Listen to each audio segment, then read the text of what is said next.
Hello viewers, எல்லாரும் எப்படி இருக்கீங்க? தம்ப்நெயில் பார்த்தே தெரிஞ்சிட்டு இருந்திருப்பீங்க இன்னைக்கு நம்ம என்ன பார்க்க போகிறோம்னு.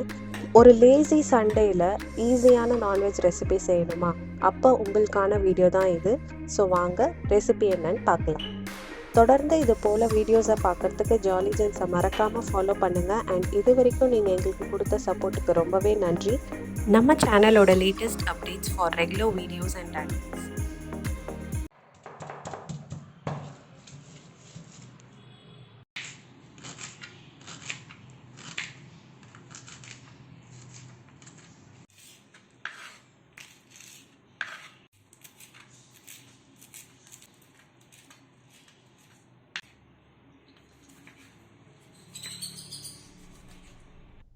நம்மளோட ஃபர்ஸ்ட் ரெசிபி நம்ம ஒரு நல்லி சாறு. இதுக்கு ஒரு ப்ரெஷர் குக்கரில் 1 டேபிள் ஸ்பூன் எண்ணெய் விட்டுட்டு ஒரு பிரிஞ்சி இலை, ஒரு பட்டை, 2 கிராம்பு, இது நல்லா பொரிஞ்சதுக்கப்புறமா ஒரு பெரிய வெங்காயத்தை பொடியாக நறுக்கி வச்சுருக்கேன், அதை சேர்த்துக்கலாம்.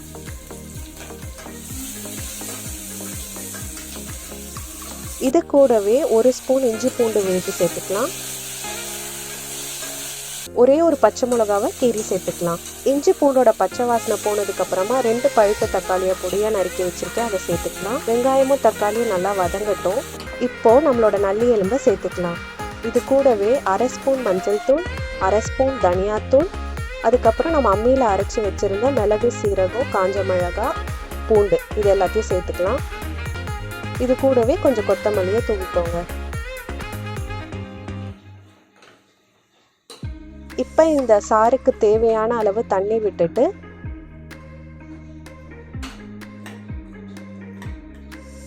தேவையான அளவு உப்பு போட்டு கலக்கிக்கலாம். ஒரு 8லேருந்து 10 விசில் வர வரைக்கும் நம்ம இதை வேக விடலாம். ப்ரெஷர் ரிலீஸ் ஆனோடனே நம்மளோட சூப்பரான நல்லி சாறு ரெடி. நம்மளுடைய நெக்ஸ்ட் ரெசிபி மசாலா இல்லா மட்டன் சுக்கா. இதுக்கு இன்னைக்கு 1/2 kg மட்டனை நல்லா வாஷ் பண்ணிட்டு ப்ரெஷர் குக்கரில் சேர்த்துருக்கேன். அது கூடவே 2 ஸ்பூன் இஞ்சி பூண்டு விழுது, கூடவே 1/4 ஸ்பூன் மஞ்சள் தூள், 1 ஸ்பூன் குழம்பு மிளகாய் தூள், கொஞ்சமாக தண்ணி சேர்த்து கலந்துக்கோங்க.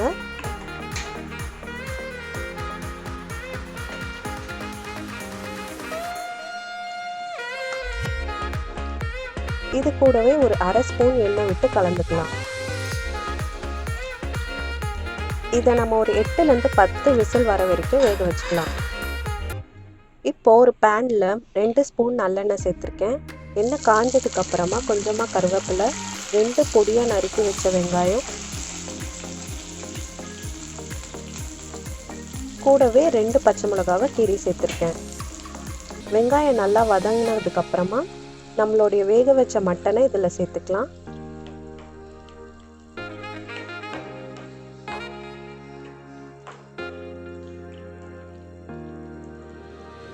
இப்போ ஒரு 5 மினிட்ஸ்க்கு மீடியம் ஃப்ளேமில் மூடி போட்டு வேக வைக்கலாம். தண்ணி நல்லா சுண்டட்டும். இப்போ பார்த்தீங்கன்னா தண்ணி நல்லா சுண்டிருச்சு.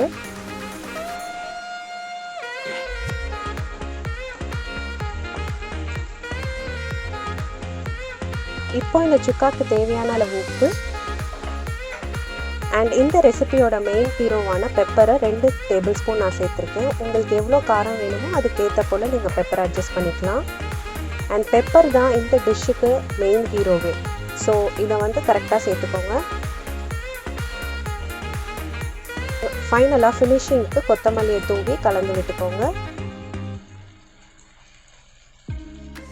நம்மளுடைய சிம்பிளான மசாலா இல்லா மட்டன் சுக்கா ரெடி.